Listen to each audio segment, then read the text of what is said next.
Herzlich willkommen zu einer neuen Folge Viva la Movie-Illusion, der beste bayerische Podcast, wo gibt. Heute geht's los, heute fangen wir an. Wir haben ja gesehen, oder beziehungsweise haben uns gedacht, einige von euch mengen Comics, andere mengen Comic-Filme, aber alle lieben den Captain America. Drum besprechen wir den Film halt einmal, oder? Wie schaut's aus bei euch zwei? Seid ihr dabei, Corby und Mike? Ja, schon, aber ich hab gedacht, du wolltest nur erklären, warum wir das Ganze machen. Ich wollte erst wissen, ob ihr dabei seid. Ich bin dabei. Ja, wenn du rufst, weißt du, dann sind wir doch immer dabei. Ah, passt. Ich bin der Kani, ich bin auch dabei. Wenn du es baust, wird er kommen. Das Horn Gondors ist erklungen. Genau, die Feuer sind entzündet. Tod! Podcast! Zurück zum Thema. Warum, der Corby fragt richtig, warum machen wir das? Warum wohl? Weil wir euch beglücken wollen mit unserem geistigen Erguss. Und wir haben uns gedacht, jeder von uns findet MCU fast durchgehend geil. Warum redet man nicht drüber? Und das machen wir jetzt in chronologischer Reihenfolge. Haben angefangen mit Captain America, The First Avenger. Erster Film, wenn man es chronologisch eben anschaut, von der Geschichte her bis zu oder allgemein von der Geschichte her. Machen wir dann weiter mit Captain Marvel. Dann, glaube ich, kommt schon der Iron Man 1 und so weiter. Also das wird dann die Reihenfolge, könnt ihr euch mal googeln. Glaube ich, sogar auf Disney Plus gibt es, glaube ich, sogar Kategorie MCU chronologisch. Genau nach dieser Erscheinung, nach ihrer Auflistung wird es unsere Podcasts jetzt dann kriegen. Freut euch drauf, oder? Ich freue mich. Ich bin so gespannt, ich bin echt so gespannt. Ich verstehe nur die Hälfte immer von den Filmen und ich denke mir immer nur, boah, legst ja hier, der Blitz und Farben und alles. Und endlich reden wir mal drüber und du erklärst uns, wie das Ganze so vonstatten geht. Auf das freue ich mich aber. Ja. Man kann jetzt Hintergrundwissen, möchte jetzt absolut hören. Ja. Ich hab keinen. Wahrscheinlich, wir sind total angespitzt und jetzt lassen uns total auflaufen und überhaupt nichts verstanden. Nein, das kann gegen seine Ehre. Nein, lass euch jetzt richtig auflaufen als Zipfen, weil ihr jetzt schon wieder gesagt habt, dass nichts machen wollt. Faulen Schwanz. Aber ein bisschen was müsst ihr. Also zumindest einer von euch zwei verzeiht uns jetzt einmal, um was geht's denn eigentlich bei Captain America, The First Avenger? Zirp, zirp, zirp. Ja, dann, da ich sagen, Mike, wir müssen uns teilen, dann fange ich an und du machst einfach weiter. Kommt davon, wo ich weitermachen muss, aber mach.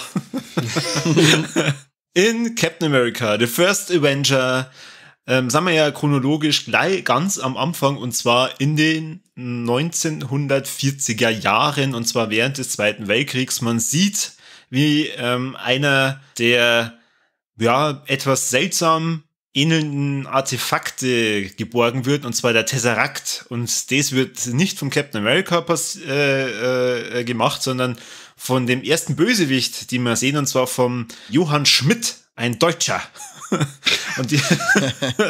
Und dieser Deutsche handelt in seinem eigenen Auftrag, weil er will dieses Artefakt, um ganz viel Macht zu erlangen, damit er seine neuartigen Energiewaffen oder Laserpistolen, also ich glaube, das hat was mit Laser zum Tor. Laserpistolen. Verwenden kann. Warum lachst du denn jetzt? Weil du redest wie ein 60-Jähriger. So Laserpistolen haben sie gehabt, Laserpistolen. Jetzt halt Ruhe, ihr kennt den Film.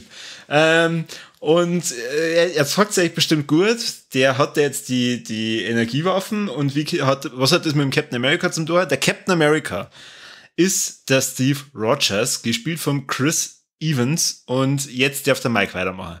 Und anfangs ist Du hast jetzt nur die erste Sekunde erzählt von dem Film und den ganzen Rest lässt der Mike gelassen. Du bist ja, Wahnsinn, gell. Das hat er gewusst, er hat genau gewusst, das war sie einfach. Was? Hat irgendwas nicht passt? Auf jeden Fall ist der Steve Rogers anfangs ein, Würstchen mag ich nicht sagen, weil er ist einfach klein, er ist 1,50 Meter, ein ganz schmächtiger Kerl, aber mit einem riesigen Herzen. Mit Würstchen war es schneller gegangen. Ja, aber das tut man nicht. Er ist weil er ist charakterlich hat er ein starkes Herz und er hat das Herz am rechten Fleck und er weiß, er hat einen unerschütterlichen Sinn für Gerechtigkeit und setzt sich gern für Schwächere ein und kassiert auch gerne mal eine aufs Maul, weil er halt eben nicht kontern kann. Und er möchte unbedingt versuchen, dass er zur Army eingezogen wird und möchte im Krieg kämpfen und möchte seinen Beitrag leisten.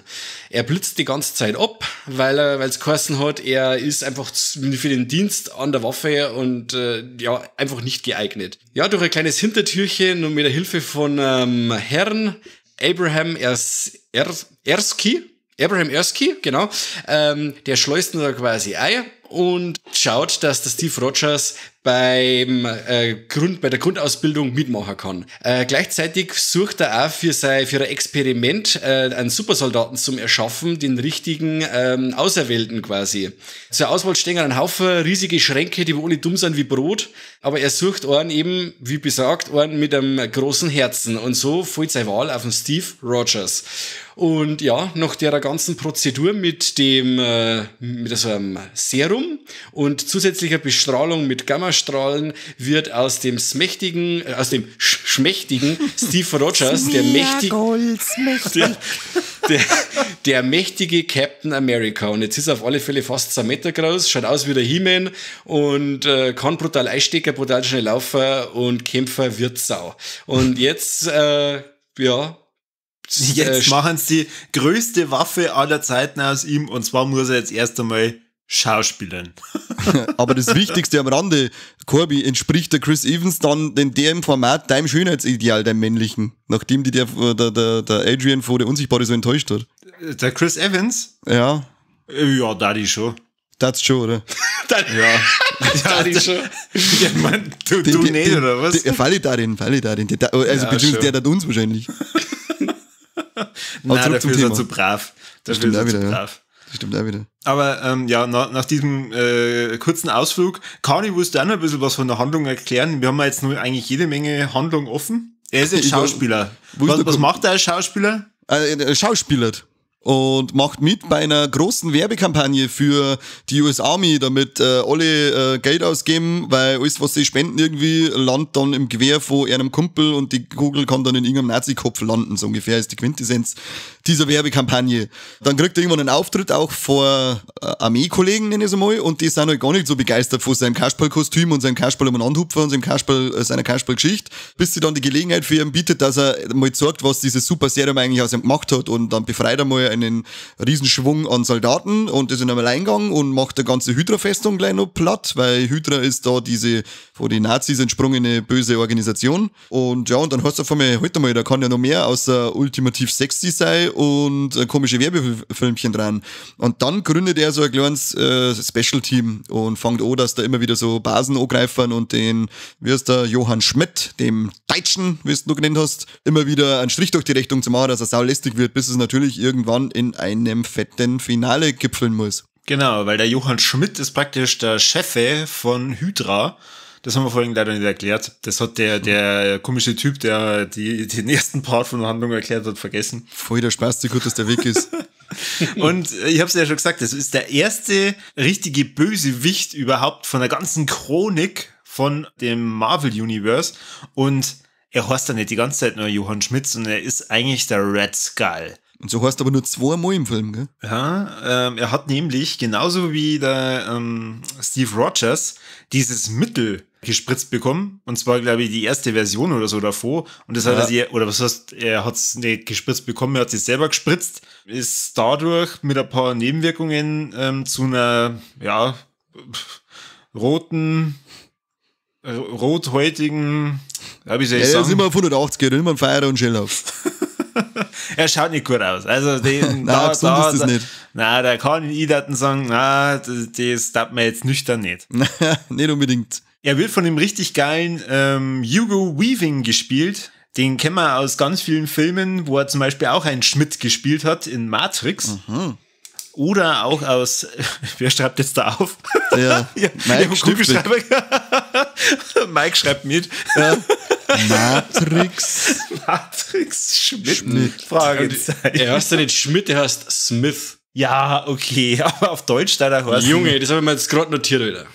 Ja, genau. Sackshell 1 für Corby, weil Scheiße labert. Als Scheiße. Oh Gott, Mann. Und wie heißt dein Herr der Ringe? Da ist er der Elrond, oder? Ja, Elrond McBong. Genau. Und ich möchte bitte noch was dazu sagen. Und er ist der Vater von der unglaublich charmanten und hübschen Samara Weaving. Wupp, wupp. What? Mindblow. Kein Scheiß. Ach du Scheiße, stimmt. Ja, jetzt ist er noch geiler geworden. Krass. Durch die Tochter ist er noch geiler geworden. Super. Ja, genau. Ja, ansonsten ist noch mit von der Partie der Tommy Lee Jones. Sehr cool. Der ist auf jeden Fall ein ziemlich cooler Charakter, denn er ist einer von den Colonels, oder? Ja, Colonel Chester Phillips. Genau, die in dem Krieg mitmischen, in dem Zweiten Weltkrieg. Über die Peggy Carter sollte man vielleicht noch reden. Die hat es ja sogar geschafft, dass sie dann eine eigene Serie bekommen hat, die dann nach dem Film spielt. Aber ich weiß nicht, wollen wir da gleich drüber reden oder wollen wir uns erst noch ein bisschen Zeit lassen? Erwähnen wir es am Schluss damit kurz. Bleiben wir kurz beim Captain America. Captain America. Okay. Captain America. America. America. Piu, piu. Jo, und im Endeffekt, der Captain America kämpft sich durch den Krieg, kämpft natürlich zum Schluss, ich glaube, so viel können wir schon mal verraten, gegen den Red Skull.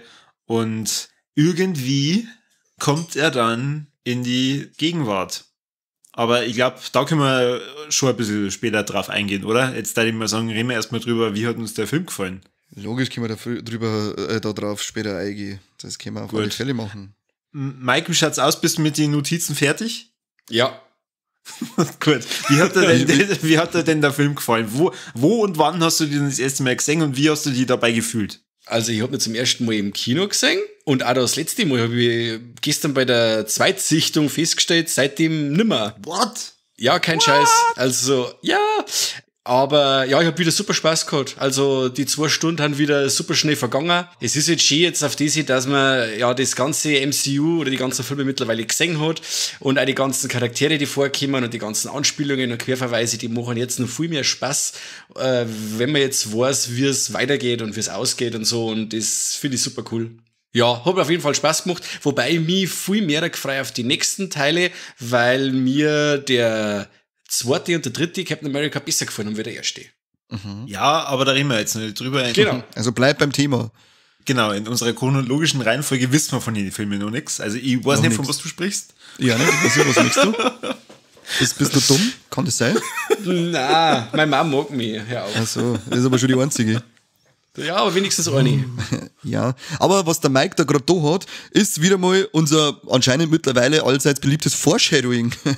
Das nehme ich nämlich noch ganz kurz her, als der Corby erzählt hat, ganz am Anfang, als der Red Skull da in den Tesseract ja dann holt, wie er dann heißt, er schießt da einen Mann und da ist ein kleines Foreshadowing, weil da spritzt dann Blut auf das Hydra-Logo drauf, aber das Blut spritzt nur auf den Schädel drauf und damit wird schon vorgesagt praktisch, dass er der Red Skull ist. Wow. Oh, das ist jetzt wieder voll Mind Explosion, Alter. Lass das erstmal sacken. Genau, das ist das, was ich gemeint habe, Corby. Weißt du, was ich meine, oder? Das ist wieder keine MCU-Style, oder? Ja, aber schau mal, du musst doch froh sein, dass er das dann trotzdem mit uns macht, dass er uns mitnimmt, dass er uns versucht zu suggerieren, dass wir auch Chancen haben, dass wir ein bisschen was sagen. Ich kann euch als nächstes Mal Notizen vorab schicken, dann streicht sich was ich sagen willst. Okay, passt. Mach ich gern. Okay, also der Mike hat ihn bisher 2 Mal gesehen und du, Kani, wie oft hast du schon gesehen? Also ich habe ihn schon 2 Mal im Kino gesehen, weil irgendwie hat sich bei mir die Unart eingeschlichen, dass ich mir Comic-Verfilmungen mindestens 2 Mal, wenn ich 3 Mal im Kino anschaue. Ja, ansonsten glaube ich, habe ich ihn wahrscheinlich das 6. Mal oder so gesehen. Ja, ich meine, das schadet ja nicht, wenn du ihn im Kino gesehen hast. Ich glaube, das Label, das die Filme produziert, die verdienen nicht ganz so viel mit denen. Nein, eben. Und, aber es ist halt einfach so, die brauchen jeden Cent. Die brauchen jeden Cent, die sind darauf angewiesen, leider. Also bitte, wenn was kommt von Disney, dann öfters ins Kino gehen, weil die brauchen das Geld.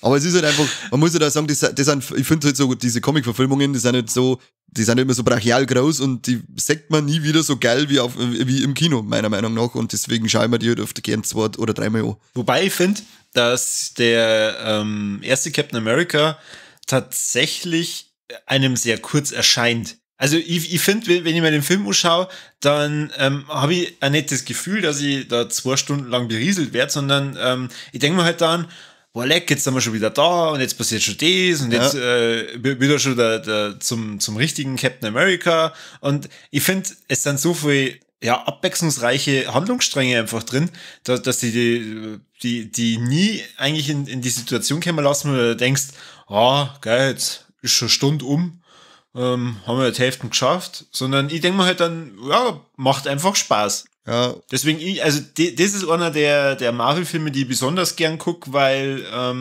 ich eben genau dieses Gefühl drin habe. Und das ist jetzt einfach, ja gut, da habe ich jetzt wieder vorhin ein bisschen zu viel geredet. Es ist tatsächlich ja so, dadurch, dass der Film einfach in der Vergangenheit spielt, das auch nochmal ein ganz anderes Marvel-Setting ist, als das, was man gewohnt ist. Und das macht es halt dann auch nochmal ein bisschen besonders. das stimmt, ja. Das sind schön kurzweilige 2 Stunden, der Film. Ja. Die durchgehen, weil so, wie du schon sagst, erstmal schon das ist das Intro, in dem er erstmal sagt, seinen Charakter eigentlich kennenlernt und dann seine Wandlung zum Captain America hin und dann eben, wie er natürlich erst einmal ausgenutzt wird als Symbol, bis hin dann zum Zeigen, was er wirklich kann und was er, dass er halt viel mehr leisten kann, als nur diese peinlichen Werbekampagnen zu machen. Und was ich ziemlich cool finde, das ist, dass der Film eigentlich so anfängt, da die alternative Realität aufzubauen. Quasi, dass man, ja, zuerst mit dem, also Zweiter Weltkrieg, 1940 umeinander, das weiß man ja, aber jetzt bauen sie da quasi eine eigene, ja, Marvel-Mythologie auf im Endeffekt, und zwar bauen sie jetzt da eben das mit Hydra ein und so und tun wirklich tatsächliche Ereignisse in das Comic-Universum mit einflechten und das, gut, das Hydra im Endeffekt nichts anderes sind wie Nazi oder so eine Unterkategorie von den Nazi und so. Das finde ich cool, das passt eben zu der Zeit und dass man das da sowas mit einbaut und dass halt eben auch von Haus aus war damals ja weiß, dass der Hitler eben auch so auf so okkulte Sachen gestanden hat und so und dass man das dann eben noch mit einbaut, finde ich super cool. Ja, Voll, ja. Also ich glaube, wenn einer jetzt geschichtlich nicht ganz so gut aufpasst hat in der Schule, der kann dann schon sagen, ja, Zweiter Weltkrieg, das war das mit dem Hitler und dann war doch da das Hydra und irgendwie kommt doch dann da der Captain America mit eine. Ja, wann war denn das? 6. würde ich sagen. Es darf mich zumindest nicht wundern. Weil da vielleicht für den einen oder anderen Hörer, den wir gerade aufgeschreckt haben. Also, Hydra ist tatsächlich erfunden, das gab's nicht. Auch wenn es manche gerne hätten, aber es gibt's leider nicht. Ja, boah, leck, jetzt werden ein paar zuhören und sie denken, what? Die werden jetzt auflegen. Die werden jetzt einfach ausschalten. Weil der Mike ja gesagt hat dass es cool ist, dass diese Verschmelzung eben mit Realität und Fiktion jetzt da so kommt. Die spiegeln es dann auch wieder recht cool wieder in die Fahrzeuge, die ja die Hydras da dann am Start haben, weil die haben doch da immer diese ultra fetten Panzer und Flieger, mit denen sie so umeinander fliegen. Und auch dieses Torpedos, mit denen sie dann am Ende die Städte bombardieren wollten, die sind ja auch bemannt und die basieren alle auf tatsächliche Konzeptzeichnungen aus dem Dritten Reich, die es bauen wollten und da haben sie sich drauf, also die haben es dann nicht 1:1, sondern natürlich dann nur mit mehr Fantasie, aber das sind alles, die Grundlagen sind echte Konzeptzeichnungen aus dem Dritten Reich für Sachen, die sie bauen wollten, genauso wie diese bemannten Torpedos, die warten, ich glaube, sogar in Japan, da ist klar, die haben dann einfach Flieger schon dafür hergenommen, um Suizidattacken zu starten. Aber die wollten auch direkt solche Torpedo-Raketen, nehmen wir es jetzt einfach mal, indem man sie einsetzt und die dann ins Ziel steuern kann, bauen. Also, wenn man sie einsetzt, hat man es gleich wieder gewusst, da komme ich nicht mehr heim. Ich weiß, was ist mit euch? Hört's auf. Krass. Also, das finde ich zum einen schockierend und zum anderen fast wieder nicht überraschend, dass das tatsächlich geplant haben. Aber dann war ich ja vielleicht mit meinen Laserwaffen gar nicht so weit weg. Die sind auch viel gemein, da wirst du drauf, hast du überhaupt keine Chance, weil ich sag mal so, trifft die einer im Arm, tut scheiße weh, aber du kannst es überleben, der trifft den Arm, die fetzt einfach, du bist einfach weg, was ist denn das? Das ist unfair, aufhören. Das stimmt. So, das nervt mich. Also, was ich sehr cool finde, das ist auch die Evolution von Captain, seinem Kostüm quasi. Dass er im Endeffekt am Anfang mit seinem Kasperlkostüm, das wo aber dann auch wieder einbaut in seinen ersten Einsatz quasi, dass er das drunter hat, mit Lederjacke drüber und dann mit dem Helm, mit dem A von die Cheerleaders von US und A und dann, wie das halt immer weiterentwickelt wird, auch vom Tony Stark dann und so, und auch mit dem Schild, wo er zuerst dann am Anfang das andersförmige Schild hat, mit der amerikanischen Flagge drauf, so ungefähr. Und, Howard Stark. Was? Howard Stark. Oh, Entschuldigung. Es ist nicht der Tony Stark. Elementarer Fehler, Entschuldigung. Und und bis ich dann zu seinem Schild, wie man es halt kennt, das Runde und auch mit dem die erste Version von dem finalen Captain America Outfit, finde ich cool. Und auch wie es ist dann in die weiteren Filme, die wo es eigentlich noch gar nicht gibt offiziell, wie sich das dann auch weiterentwickelt, finde ich cool. Ja, das ist sehr cool. Und das Kasperl-Kostüm, wie es sein ist ja sein Originalkostüm aus den ersten Comics von 1941. Da hat er auch dieses Kasperl-Kostüm auch schön mit Flügel auf der Ruhm und das dreieckige Schild hat er da dran. Ja. Da auch noch ein kleines Easter Egg. Man sagt ja mal, irgendwann lesen sie ja dann auch die Captain America Comics. Das Cover, das ist der 6, ist übrigens das Originalcover von 1941 vom ersten Band Captain America. Nur ein bisschen abgeändert, weil auf dem Originalcover 6 Stunden da noch, dass sein junger Kumpel, der Bucky, dabei ist und das haben sie dann weg, weil ja in der Realität von Captain America ist er ja noch nicht mit dem Bucky als Sidekick unterwegs gewesen. Okay. Ich finde es ja ganz interessant, dass er quasi der Captain America, ja, wo die Comics rausgekommen sind, ja auch nichts anderes war wie Propaganda für Kinder im Endeffekt oder für Jugendliche. Und er wird ja da quasi in dem Film auch als Propagandafigur hergenommen. Also da den Querverweis finde ich auch ziemlich cool. Ja, also dann und vor allem gar nicht so unmutig, sage ich jetzt mal, von Marvel, dass sie den Schritt da wirklich gemacht haben, also, dass sie das wirklich so richtig thematisiert haben mit dem Zweiten Weltkrieg und allem drum und dran. Es ist jetzt nicht irgendwie so dargestellt, dass es richtig krass wäre oder so, oder dass man sich da denkt, boah, leck, dass sie sich das erlaubt haben. Aber sagen wir mal, wenn man gerade so die Politik von Disney kennt, naja, es hätte mich jetzt eigentlich gewundert, wenn sie eine komplett andere Story irgendwie drumherum gewurstelt hätten. Jetzt bin ich mir gerade nicht sicher, war aber Captain America The First Avenger schon direkt komplett unter Disney oder waren die da nicht noch war der da noch unter Paramount oder so? Ich bin mir jetzt gerade nicht sicher, ob der da noch kurz bevor es Disney gekauft hat, unter einem anderen Label erschienen ist. Also immer wenn die Filme, die wo da rausgekommen sind zu der Zeit, die waren da alle schon dabei, hätte jetzt ich gemeint gehabt.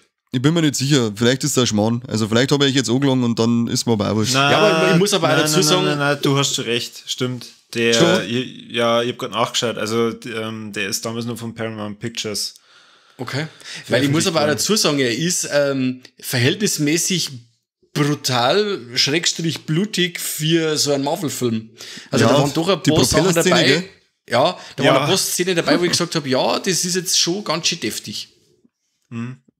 Sehr, ja. Er sticht ja allgemein, finde ich, ein bisschen raus aus dem ganzen MCU. Einheitsbereich, hätte ich fast gesagt. Vor allem ist euch aufgefallen, wenn die erste Hydra-Station drüber überfallen wird, das war gefühlt eine Miniatur, die sie da gesprengt haben. Das schaut. Kann ich da jetzt gerade. Da spul einmal da nochmal hin. Das schaut für mich nämlich wesentlich mehr nach Miniaturset an, das sie dann kontrolliert mit Explosionen in die Luft jagen, als die sonstigen CGI-Explosionen, die man eigentlich kennt. Das schaut so viel mehr nach handgemachte Effekte aus. Bei einigen Explosionen, das war direkt erfreulich, weil so eine echte Explosion schaut einfach schön aus als eine Computerexplosion. Das stimmt definitiv. Es geht ja auch bis zu, ich sag jetzt mal, den ersten Avengers, dass noch viel mehr auf Kulissen und Sets gesetzt wird. Es wird dann in den späteren Filmen, dass alles viel mehr mit Greenscreen und mit CGI gearbeitet wird, als wir jetzt da bei der ersten Phase, sage ich jetzt. Das stimmt. Gut, ich meine, sie kennen das ja dann auch machen, weil sie ja dann auf völlig andere Welten spielen. Aber bei dem, meinst du jetzt eher in der Halle, sage ich jetzt mal, oder das Gebäude außenrum? Nein, das war in der Halle, glaube ich, ist mir zumindest am stärksten aufgefallen, dass da ganz viele Miniaturexplosionen, glaube ich, dabei waren. Wenn diese komischen Behälter dann gesprengt werden. Ja, genau, bei dem zeigt. Und das finde ich, das sticht einfach dann schön ins Auge, dass da jetzt halt weniger Computereffekte dahinter sind, als bei den meisten, oder wie der Mike schon gesagt hat, später ist ja, mir wundert es, dass mittlerweile die Schauspieler noch nicht aus dem Computer sind. Ja.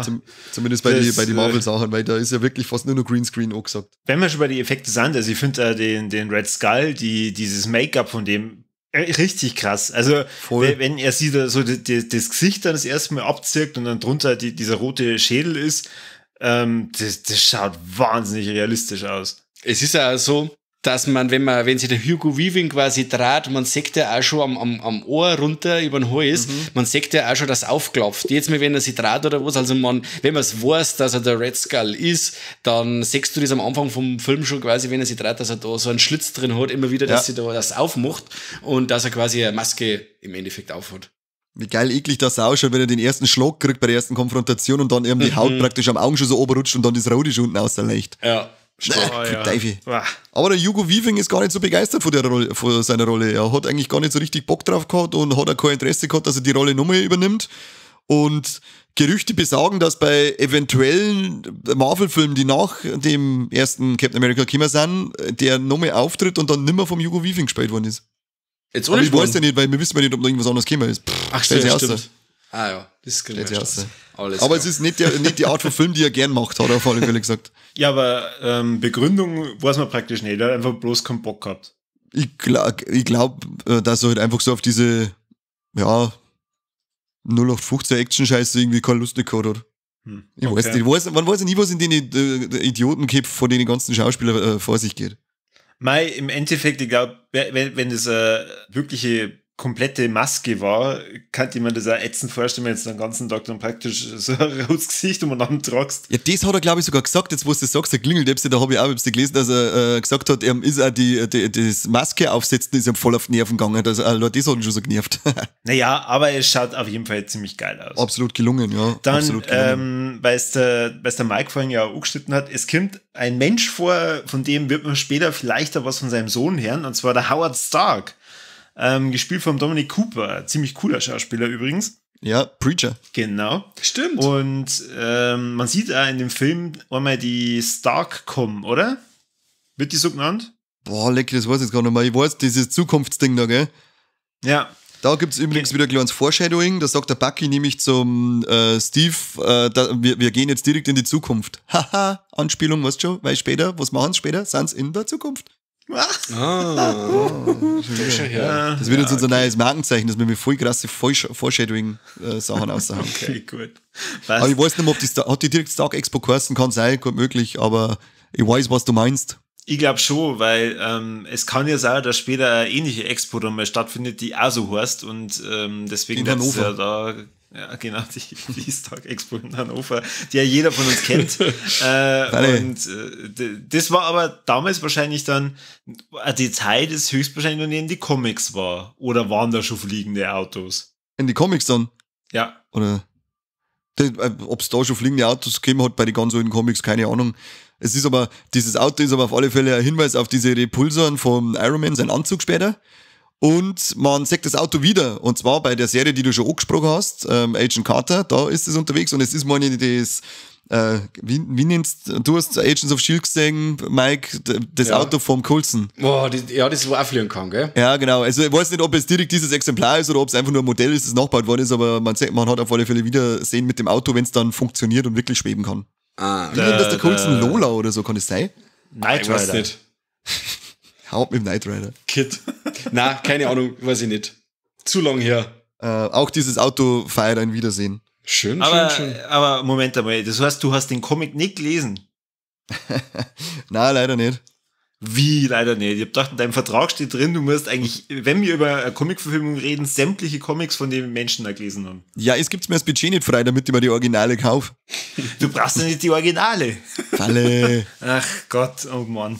Also ich muss mich jetzt schon mal bei den ganzen Hörern entschuldigen, die die ganze Zeit darauf gewartet haben, dass der Kani halt wieder mal mit Comic-Details glänzt, aber bis auf das Cover von dem Warner-Comic hat er anscheinend noch nicht so viel recherchiert.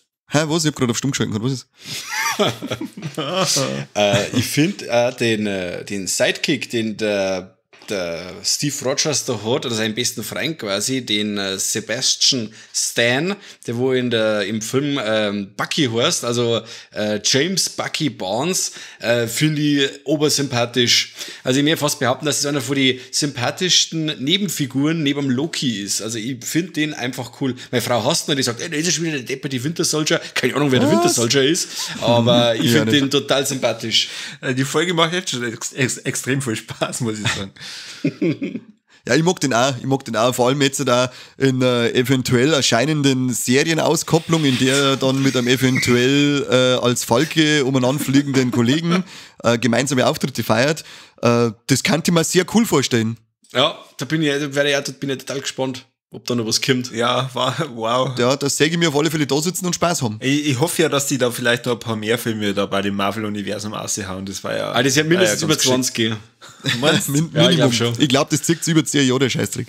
Na, ich glaube, wenn das mit der Pandemie jetzt noch so weitergeht, die werden nur Ohren veröffentlichen und dann war's. Ja, aber ich glaube, dass den dann ankündigen dass den im Kino ankündigen und auf einem eventuell erscheinenden eigenen Streaming-Portal. Ja, ich Und glaube, das nehmen wir dann vielleicht sowas wie Disney Plus oder so. Ja, genau. Ja. Da war sehr kreativer Kopf dahinter. Aber also ich glaube, die werden jetzt noch einen Film aushauen, und zwar ein Remake von Howard the Duck, und das war's dann. Oh Gott. Howard the Duck, ja. Der, glaube ich, wird da wahrscheinlich beim großen Finale, nehmen wir es mal Endgame, glaube ich, ein Cameo haben, wenn es alle kämpfen. Aber das weiß ich jetzt auch nicht sicher. Das kann ich mir aber vorstellen. Kann's sein. Aber zurück zum Genau, Captain America. zurück zu den Comics, weil in der scheiß Expo, auf der du noch warst, da sieht man doch, wenn die Kamera, wenn es reingehen, fährt doch so oben und da ist dann so ein komischer Anzug in so einem Schaukast drin, so, oder? Ja, genau. Ja, da denkt sich doch jeder, das muss irgendwas sein, oder?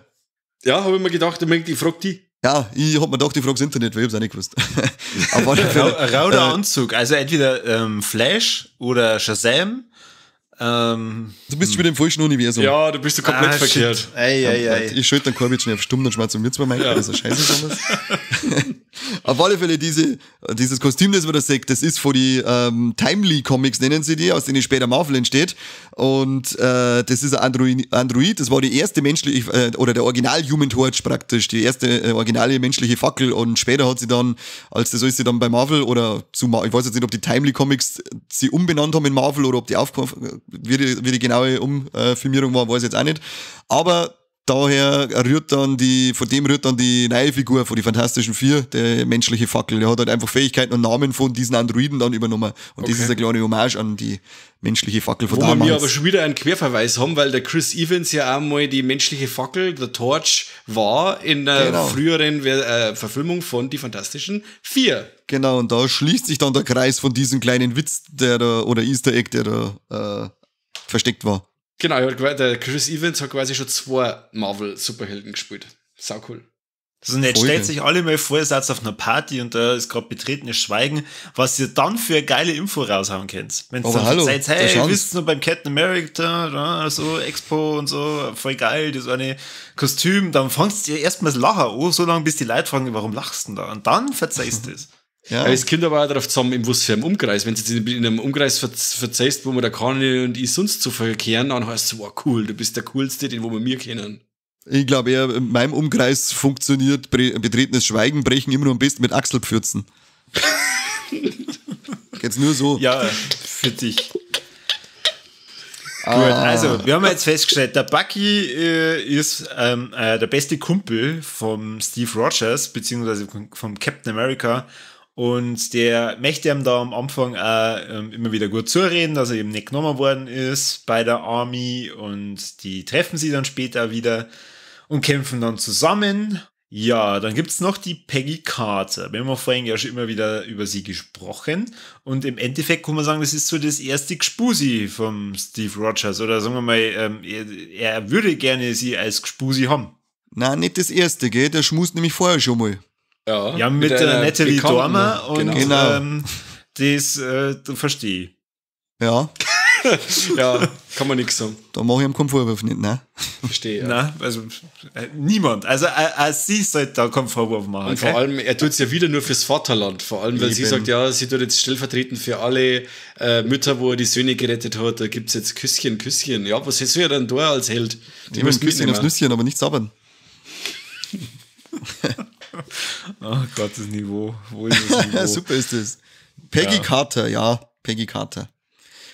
Wer ist die Peggy Carter, Corby? Verzeih mir. Du möchtest unbedingt von der Peggy Carter verzeihen, jetzt verzeih endlich. Sie ist, ich weiß ehrlich gesagt nicht genau, was die in der Army macht, aber sie hilft bei der Ausbildung von den Rekruten und da kennt sie praktisch den Steve Rogers in seiner ursprünglichen schmächtigen Figur und ist dann auch dabei, wenn er verwandelt wird. Also sie begleitet ihn dann dahin, sie ist praktisch diejenige, die mit aussucht, wer dann der richtige Kandidat wird. Sie ist halt dann aber auch im Krieg mit unterwegs und zufällig genau an dem Standort, wo dann der Captain America vor der Armee mal seinen Auftritt hat und dann eben sich denen anschließt oder denen bei der Attacke hilft, ist sie halt auch mit dabei. Irgendwie zufällig ist sie immer mitten im Geschehen. Ja, sie nähern sich halt dann da so ein bisschen und man merkt schon, zwischen ihnen knistert's und dann kommt die Natalie Dormer und knutscht den Steve Rogers, dann ist sie beleidigt, sie gibt's aber nicht zu und ja, das ist halt praktisch so diese Liebeskomponente in dem Film, die manchmal, finde ich, ein Ticken zu ist, Aber ich meine, die zwei haben halt auch nur einen Film so richtig miteinander, wo sie sich halt auch aufflirten können. Und man soll ja dann auch merken, dass die zwei ja ein Band der Liebe verbindet. Ich muss aber auch dazu sagen, dass das auch das erste Anbandeln, wo er noch ein Christball ist, die haben das recht schlau gemacht, sage ich jetzt mal, oder feinfühlig, mir das fast sogar behaupten. Und zwar, man kannte ja vorwerfen, dass dann in dem Moment, wo der Steve Rogers da aus dem Apparat rauskommt und ausschaut wie, ja, jetzt hätte ich fast gesagt, wie der Hulk, aber nein, einfach auch schon wie der He-Man, dass man sagen kann, ja, okay, jetzt findest du natürlich cool, das glaube ich natürlich, jetzt wo er ausschaut wie der Adonis selber. Aber anfangs auch im Auto und so, wo sie kennenlernen, sie haben von Haus aus schon, sie können Gespräche führen, sie finden auch, irgendwie auf eine gewisse Art und Weise kommt drüber, dass sie ihn auch interessant findet. Und es ist dann nicht gar so wirklich, dass man dann sagt, ja, okay, die finden jetzt nur scharf, weil er ausschaut wie der He-Man. Ja, genau, das finde ich, also das merkt man dann in der Fahrt zu der Verwandlungskammer, nenne ich es jetzt einfach mal, merkt man es auch nochmal, wenn sie miteinander reden, dass da schon eine gewisse Anziehungskraft vorher geherrscht hat. Ja, man kann sagen, wie beim Superman und der Lois Lane, die kennen sie einfach gut riechen. Ja, genau, hau mir ab, du. Aber es gibt da die Szene, wenn er dann aufmacht und sie dann hingeht und berührt, ne, das ist irgendwie, das war die Reaktion, als sie dann das, weil da hat es anscheinend das erste Mal hat es halt dann das so angefasst, wenn er da so Stier ist und seine Muskeln wirklich spürt. Die Reaktion ist da anscheinend echt dieses leicht Verlegene und Überraschte gleichzeitig. Aber sie berührt ihn ja nicht. Sie macht dann nur so eine Handbewegung, aber sie zieht ja dann sofort wieder zurück, oder? Sie berührt ihn eigentlich gar nicht. Die kommt ihm irgendwie am Brust, meine ich, oder? Na, sie schaut ihn so an, so sabbernd und dann möchte sie mit der Hand so hin und dann zieht sie aber sofort wieder zurück, dreht sie weg und geht dann auf die Seiten. Also sie fühlt sich dann, oder sie wird dann ertappt quasi, weil es ganz hypnotisiert ist von ihm, seinem Buddy und tut dann hin sofort wieder weg und geht. Sabbernd. Hast du eine andere Version gesehen? Nein, aber ja, sie tröpfelt halt wieder Kiesel aus, das sagt man bei uns. Ja, genau, richtig. Das ist das Gleiche, was ich gesagt habe mit dem Band der Liebe. Genau so. Corby tastet sich da schön feinfühlig ran, gell, und dann kommt der Mike daher, der tropft wieder Kiesel aus, der Kruzifix, hast du das gesehen, ja? Mios Couch, der Kruzifix. Die hat's braucht für Saudi-Arabien, mein Gott, du Bauer, du. Willst du nicht aus. Ja, gut. Also jetzt haben wir über die liebe Peggy geredet. Vielleicht hier ganz kurz noch erwähnt.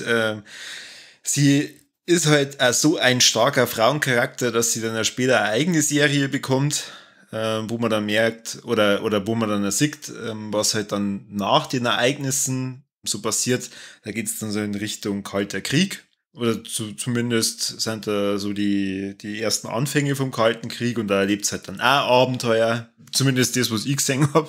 Weiß nicht, gibt es da noch irgendwas Wichtiges fürs Marvel-Universum oder kann man sagen, nein, man sieht halt einfach nur ihr Geschichte so zwischen die 40er und 50er, 60er. Na, das ist so eine coole kleine, ich nenne es mal Agentenserie. Du hast da Wiedersehen mit dem, wie heißt der, Dominic Cooper, oder was der in Howard Stark gespielt? Ja. Und sein Butler dann, von dem ich jetzt nicht mehr weiß, wie der Schauspieler heißt, der ist aber auch sehr cool und der heißt halt Jarvis und hat, glaube ich, auch die Stimme dann vom Jarvis aus den Filmen. Genau. Und ich glaube, es geht hauptsächlich darum, dass Hydra immer an Stark seine Sachen nachgeiert und den halt schnappen mich und sie das dann verhindert. Oder ob ich dann immer in so Situationen kommt, was es verhindern muss. Ich finde es eine sehr coole Serie. Ich fand es schade, dass sie nach 2 Staffeln vorbei war, weil die war echt cool. Die hat Spaß gemacht. Hat mit dem Cliffhanger aufgehört, gell? Ich glaube schon, dass sie mit dem Cliffhanger vorbei war, ja. Und war aber, also kann man sich auf alle Fälle anschauen, gehört offiziell mal nicht so am MCU-Kanon dazu, auch wenn es jetzt halt nicht in die weiteren Storyverläufe eingreift, aber ist offizieller Bestandteil davon, also müsst ihr es anschauen, könnt ihr gar nicht drauf vorbei. Und wie gesagt, macht Spaß, weil ich finde die Agent Carter, die Peggy Carter von der Hayley Atwell gespielt, finde ich sehr charismatisch und cool. Aha. Und ich habe jetzt übrigens gerade noch mal neu geschaut, weil ich hab die Szene jetzt im richtigen Kopf gehabt. Du hast recht, Mike, sie rennt hin und dann ist die ganze Zeit so komisch betreten von ihm und dann auf einmal fährt sie mit der Hand hin und zieht kurz davor noch mal zurück und das war anscheinend von ihr nicht so gewollt, aber sie war irgendwie von seinem Körper da so Odo in dem Moment, dass sie sich voll aufgeregt hat, weil sie gemeint hat, sie die Szene jetzt halt kaputt gemacht, aber dabei haben sie das dann also drinnen lassen. Cool. Lüstern das Ding. Ja. Wie ist denn das Ding? Meine Wie findest du Herren. das eigentlich an Red Skull als Bösewicht? Weil das MCU ist immer so, da wird immer davon geredet, dass die Bösewichte gern verheizen und dass die große Schwäche im MCU die Bösewichte sind. Finde ich gar nicht. Also Nein, ich finde den Red Skull von Haus aus cool. Also ich kenne auch die Comics von früher und neben dem Red Skull oder neben dem Dr. Doom, sagen wir so, neben dem Dr. Doom war der Red Skull immer eine von denen, die wo ich so ziemlich am coolsten gefunden habe als Bösewichte. Und ja, mal davon abgesehen, Nazis sind in die Filme immer die coolsten Bösewichte, weil die tun da auch nicht leid und die haben davon immer besonders besser und ja, und die dürfen ja immer zahlreich draufgehen, weil die tun kaum leid. Und so ist aber eben da beim Red Skull, das ist ein richtig fieser Nazi, bringt da seine eigenen Untertanen um und Helfer und ist eigentlich ein totaler Unsympath, aber ich mache eine super Rolle als Hauptbösewicht im ersten Captain America. Ja, also wenn es jetzt um das Verheizen geht, wenn es um das geht, dass sie praktisch in dem Film eingeführt haben und halt dann auch gleich wieder beendet haben, das ist tatsächlich ein bisschen schade. Der hätte es schon verdient gehabt, dass er da in zukünftigen Filmen ein bisschen mehr als Bösewicht auftritt, weil nicht, dass er mal ob es in die Versuchung kämen oder nicht, weiß ich nicht, aber jemanden hernehmen wie ein Daniel Brühl als Bösewicht, das möchte ja keiner sehen. Aber Das darf ich jetzt nicht unterschreiben. was? Das darf ich jetzt nicht unterschreiben, der hat mich sehr überzeugt bei Civil War als Baron Simo. Ja, aber ich mag einen Daniel Brühl einfach nicht so. Lass ihn in Ruhe. Der mag die auch nicht. Was? Warum? Ja, also jetzt, das ich hätte es nicht sagen dürfen, aber wenn du so kommst, weißt aber sie haben ja Red Skull nicht verheizt, sie haben ja nicht komplett weglassen, nicht komplett umgebracht. Moment, du kannst mir jetzt da nicht so stehen lassen. Jo, weil du schon wieder Leid beleidigst. Ich mag einen Daniel Brühl in der Rolle nicht, ich mag leider viele Rollen nicht, die der Daniel Brühl spielt, er selber ist aber eine coole Socke. Also, wenn der Daniel Brühl mal Bock hätte, dass er bei uns beim Podcast mitmacht, dann hätte ich wahrscheinlich Angst und der Kani muss allein mit ihm. Dann müssen wir aber die letzten 3 Minuten rausschneiden, dass er da noch Bock kriegt, so wie du gerade danach mit hast. So unfassbar mit dir. Ja, so gut. Mit dir.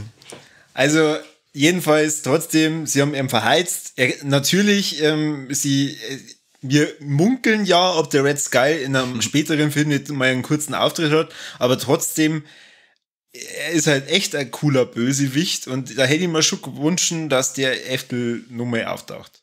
Ja, sehe ich also. Also, man erfährt ja dann, es besteht ja die Möglichkeit, dass man später mal erfährt, dass er das hier am Schluss nicht auflöst, sondern wegteleportiert wird. Und dadurch hoffe ich jetzt auch, dass vielleicht für eine eventuell entstehende Phase 4 der Red Skull doch wieder eine größere Rolle zugewiesen kriegt und mehr macht, als nur auf mögliche Seelensteine aufzupassen. Ja, aber wer weiß das schon? Das weiß keiner, ne? Aber ich sag, da finde ich es auch, und das finde ich schon auch ein bisschen ein Problem vom allgemeinen MCU, das Verhorzen von Bösewichte, weil die strotzen ja nur so von richtig coole Bösewichte, aber die meisten sind am Schluss oder am Ende von den Filmen halt dann verrammt und kaputt und unwiederbringlich weg. Ja. Wo es in die Comics immer anders ist, weil doch immer die Bösewichte immer wieder auftauchen. Du weißt immer was von einem Erzfeind und dann ist er halt gleich beim ersten Auftreten schon im Popo und ist hier und dann sagst du, ja, schauen wir weiter. Aber wie gesagt, man kann das schon ein wenig offener lassen, dass man dann sagt, ja, okay, der kommt wieder. Ja, und sie wollten ja zum Beispiel, weil wir jetzt vorher schon beim Simo waren, sie wollten ja ursprünglich einen Strucker und einen Simo mit einführen, schon bei First Avenger. Haben sie aber dann eben gedacht, das sind eigentlich zwei ziemlich coole Bösewichte, die heben sie sich lieber für später auf, nicht, dass sie jetzt da einfach nur als Randfiguren kurz auftauchen und dann sind sie weg. Was ich beim Simo sehr cool finde, nämlich weil er jetzt halt auch bei einer eventuell entstehenden Serie mit dem Bucky der Hauptbösewicht sein wird und mir hat die Figur eben bei Civil War richtig gut gefallen, das hat er richtig geil gemacht. Und da ist halt dann aber, glaube ich, kein Hydra-Agent, gell? Weil normal ist er bei der Hydra und ich glaube, bei Civil War er nicht bei Hydra, gell? Da war er ja nur der seine Familie verloren hat aufgrund von zweiten Avengers. Ja, da meine ich, gibt es gar keine Hydra-Bezüge raus, oder? Ich glaube auch nicht, ne? Bin mir jetzt aber nicht mehr sicher. Werden sie ausstellen in die kommenden Folgen, werden wir das nochmal aufgreifen, das Thema, und wahrscheinlich auch nochmal den nicht geklärten Hass auf den Brühl vom Corby. Scheiße. Oh Gott, muss ich das wieder alles aufarbeiten. Verdammt. Ja, da machen wir eine Aufarbeitungsfolge und da lade ich am Brühl dazu ein. Dann lassen wir aber gleich einen Schweighöfer ein, weil dann sag ich ihm, was ich von ihm halt. Lass einen Schweighöfer in Ruhe. Der Schweighöfer ist auch privat eine coole Socke.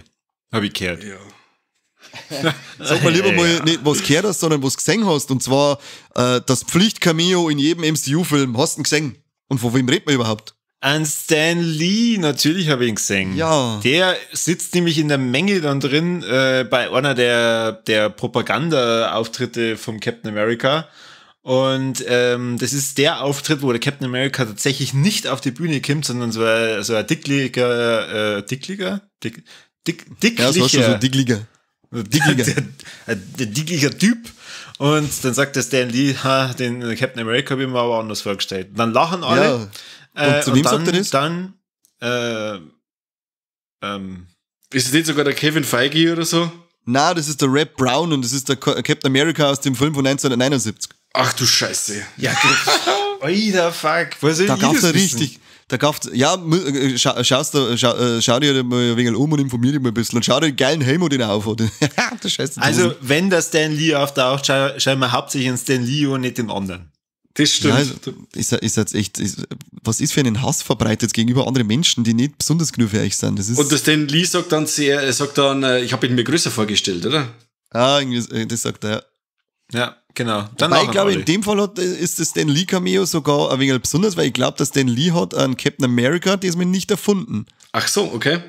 Glaube ich zumindest. Da bin ich mir jetzt nicht hundertprozentig sicher, aber ich meine, dass ich irgendwas gelesen habe, dass es in dem Fall ist er nicht der Erfinder von Captain America. Hat aber, glaube ich, in die 60er zumindest, weil die Figur Captain America ist irgendwann ein wenig untergegangen und ich glaube, dass er beteiligt war, dass er wieder auferblüht in die 60er als Figur. Das, meine ich, war sein Beitrag zum Captain America. Naja, Okay. gut, aber wer dann Howard Stark oder so erfunden haben? Also, Ich weiß nicht. deswegen habe ich ja vorhin auch gefragt mit der Expo. Ich kann mir jetzt nicht vorstellen, dass wenn die angefangen haben im Krieg einen Captain America zum Erschaffen, dass sie dann auch gleich noch gedacht haben und den Howard Stark bauen wir nur ein. Eftel wird ja irgendwann einmal der Papa von irgendeinem coolen anderen Superhelden. Ja, wie gesagt, in den Comics weiß ich jetzt nicht, wie das dann hergegangen ist.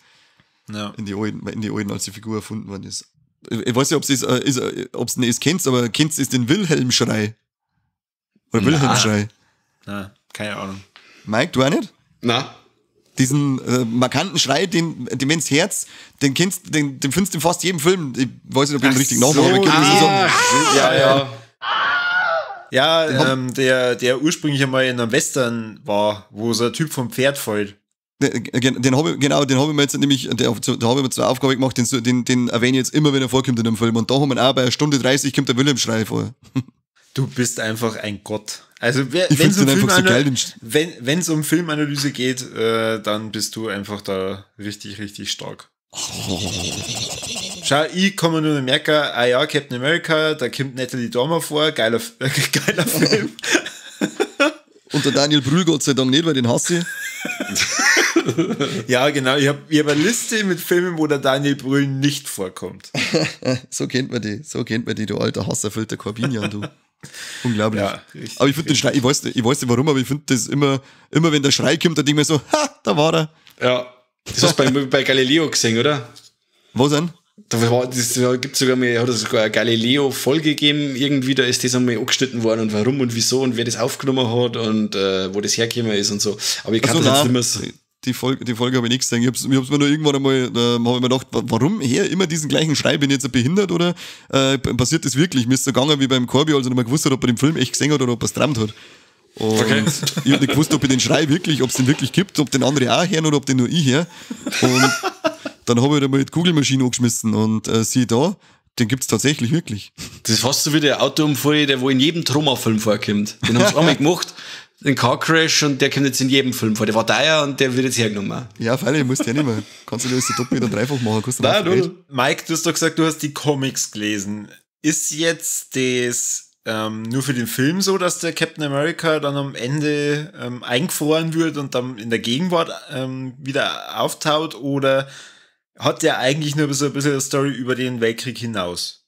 Oh, das kann ich da nicht sagen. Also ich habe direkt die Storyline oder die Comics, von die was sich auf den Film beziehen, die habe ich jetzt nicht gelesen. Also ich habe zwar schon viele Comics aus die, was waren denn das, 70er Jahre? 40er.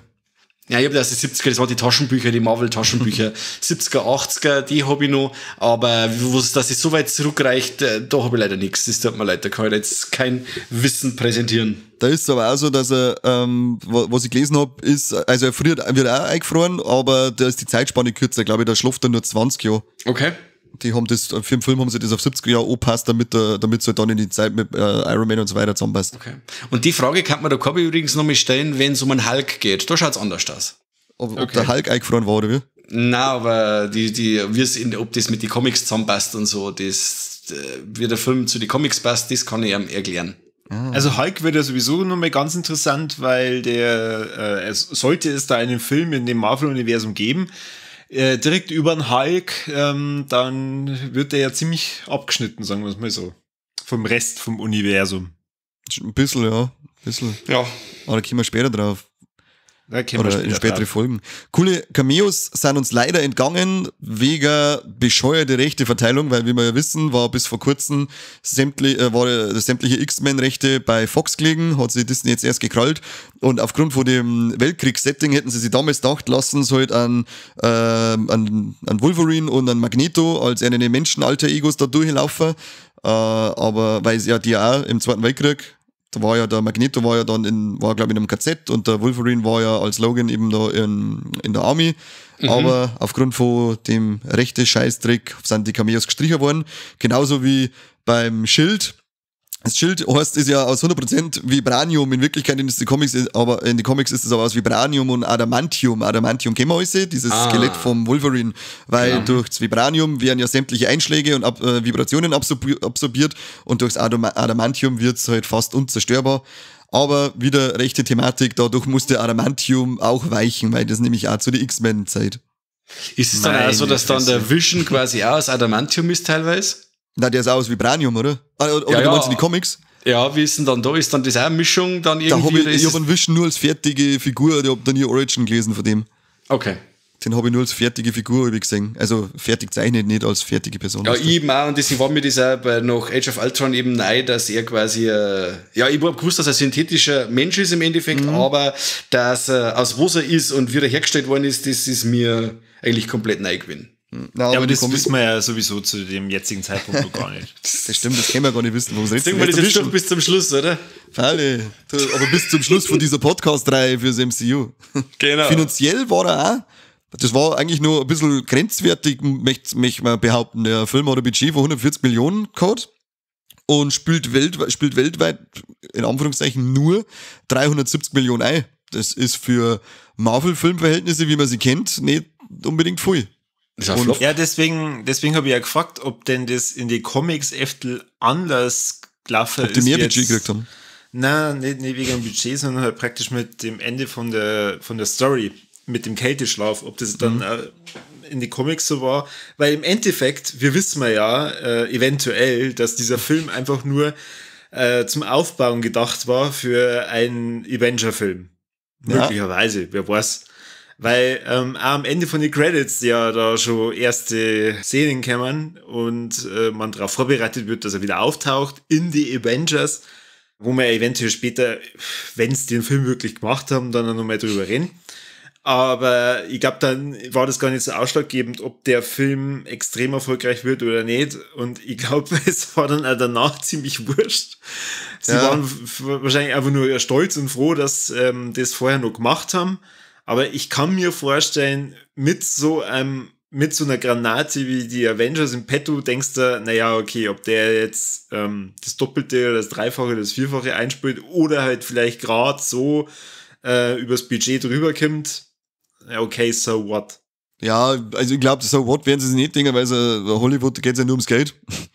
Ich glaube, dass fraglich war, ob es dann wirklich Fortsetzungen zu Captain America gibt. Das war die Frage, die sie dann gestellt hat, aber durch den Erfolg dann von The Avengers ist das, hat sich das dann erledigt gehabt und man hat eventuelle Fortsetzungen gemacht.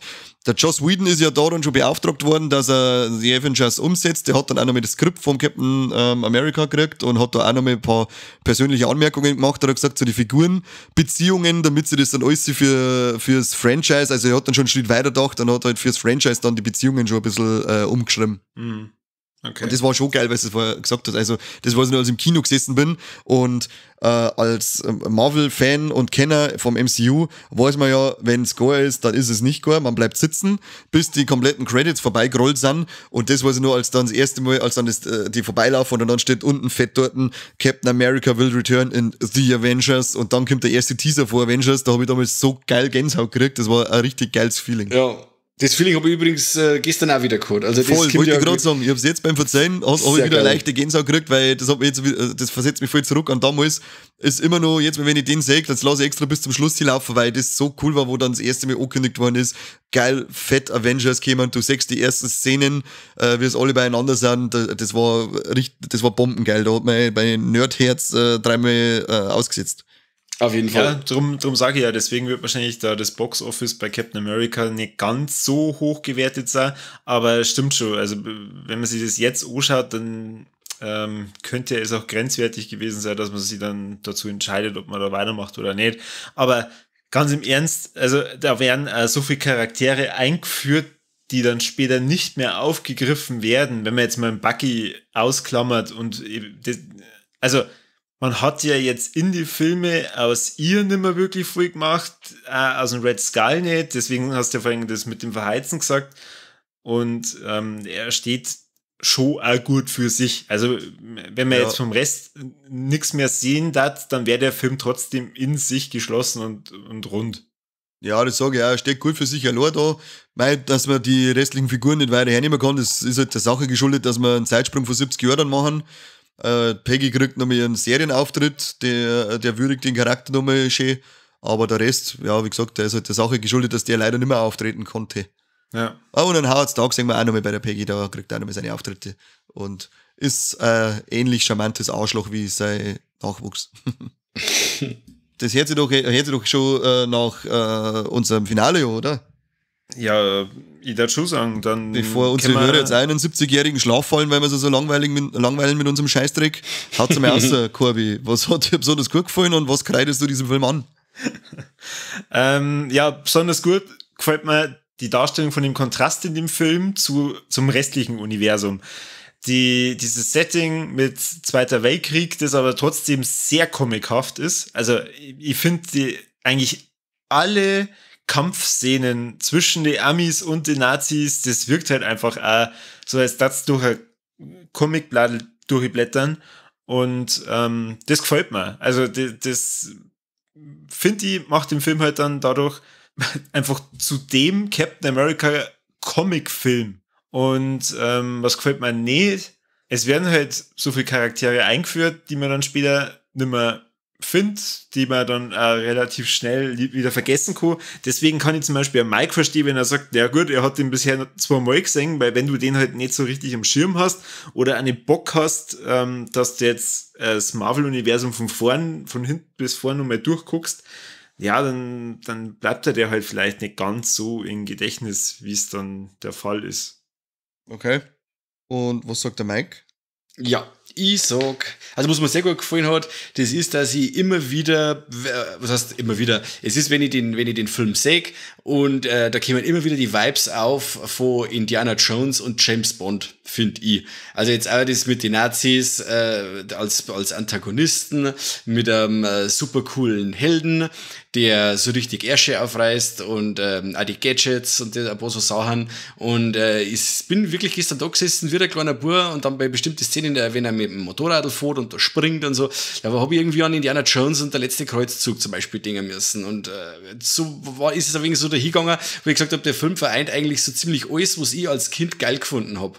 Und das gefällt mir auch nach wie vor. Und wo ich das öfter in der Gänsehaut gehabt habe, wenn Sätze, die in Captain America gesprochen werden, auf die dass man ja weiß, wie alles ausgeht, dass bestimmte Sätze noch ganz stark an Gewicht dazu gewingen, jetzt beim Rewatch. Es gibt zum Beispiel so eine Szene, wo der Steve Rogers als leeres Hemd quasi noch aufs Maul kriegt und dann sagt der Basie noch so, ja, hast du noch nicht genug? Und dann sagt der Steve Rogers, ja, ich könnte den ganzen Tag so weitermachen. Und die Szene kommt ja quasi in Endgame im Endeffekt auch vor. Und das sind ja so Sachen, so Kleinigkeiten, wo ich dann sage, wo dir dann jetzt eine Gänsehaut läuft, weil du dir jetzt die Bedeutung mancher Worte, Sätze und Taten erst bewusst werden, weil du weißt, wie es ausgeht oder weitergeht. Und das, die Connections da, die was sie da jetzt aufgebaut hat, finde ich super. Und das hat mir so ein paar Gänsehautmomente bereitet gestern. Was mir nicht so gut gefällt, gut, das ist jetzt so eine Sache, ich finde ihn ein wenig unnahbar, den Film. Also es gibt, er hat recht tolle Charaktere und die, wo man auch ins Herz schließt, aber im Vergleich dazu, wir haben jetzt, ich muss jetzt das falsche Universum aufzählen, aber bei Wonder Woman haben wir im Endeffekt ein ähnliches Setting, auch mit dem Zweiten Weltkrieg und so, oder was der Erste Weltkrieg, ich weiß es nicht mehr. Erste, aber jetzt in dem Fall habe ich zu Wonder Woman, den habe ich ja mittlerweile auch schon öfter gesehen, habe ich einen besseren Zugang als wir jetzt zu dem Film. Ich bin emotional bei dem Film ein bisschen außen vor, was sie aber bei den anderen Teilen dann rapide ändern soll, falls wirklich euch jemand hatten. Genau. Conny, wie schaut's bei dir aus? Wie schaut's bei mir aus?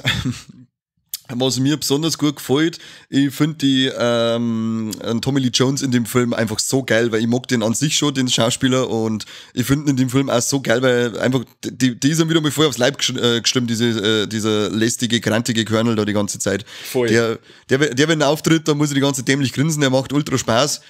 Was mir weniger gefällt, ich finde es einfach schade, dass das Techtelmechtel zwischen ihm und der Peggy so ein jähes Ende findet.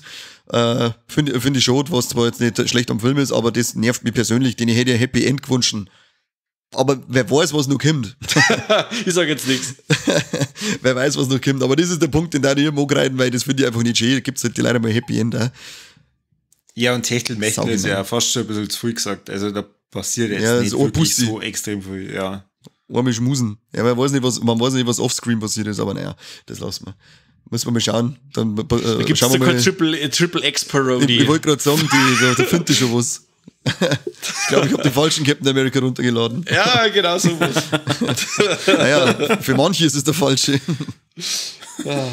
Ja, Triple Threat Light. Sterben Tiere? Nein. Sagen wir Titten? Nein. Außer die unglaublich muskulösen Männertitten von Chris Evans. Da kannst du Motorboot fahren, aber wieder zurück zu den Schildern. Das darfst du schon. Sagen wir entblößte Trompeten? Auch nicht. Na, nix. Keine Schauwerte, dieser Film. Nein. Keine Schauwerte, kein Happy End. Kotz ich. Ich denke darüber nach, kommen da überhaupt Tiere vor? Ich weiß gar nicht mehr. Keine Ahnung. Nein, ich glaube nicht. Nicht wirklich. Wurscht. Wir sagen auf alle Fälle vielen Dank fürs Zuhören, Leute. Und es wisst wie immer, liken, teilen, kommentieren und das Allerwichtigste, abonnieren und anhören. Ihr könnt da die Folgen auf lautlos schalten und durchlaufen lassen. Es geht nur um Klicks. Wisst ihr, was ist? Corby, Mike, was müssten Sie noch tun? Verzeiht es ja nicht. Ja, ich meine, bleibt mit uns gespannt. Wird es weitergehen im Marvel-Universum? Wer weiß. Der Captain America hat jetzt gar keinen so schlechten Start hingelegt. Und wir dachten uns auf jeden Fall wünschen. Also ich kann mir vorstellen, dass wir eventuell ja über einen Film reden, über einen Captain Marvel, oder? Ja, kann passieren. Man weiß es nicht. Gut. Captain Karen, oder? Okay, die Captain Karen. Viva la Movilusion will return in die Podcast Vengers. Und was auf alle Fälle noch das ist, wenn es irgendjemand fragt und er sagt, ob er unseren Podcast anhört und er sagt, na, dann orientiert sich am Captain America, wie es mit dem Hitler macht. Er sagt nämlich, ich habe Hitler schon 200 Mal umgehauen. Der Typ muss dann auch 200 Mal umgehauen werden, bis er sich unseren Podcast regelmäßig anhört. Aber wie immer keine offizielle Aufforderung zu irgendwelche Gewalttaten, gell? Bleibt's friedlich. Richtig, und macht es verbal. Ja, genau, macht es verbal. Also verbal ist schön, ist viel geiler. Ansonsten bleibt's dran und verfolgt unsere Reihe übers MCU, die jetzt schon langsam Fahrt aufnimmt. Bis zum nächsten Mal und merci. Servus, pfiat euch. Adieu, bis zum nächsten Mal beim besten Podcast der Welt.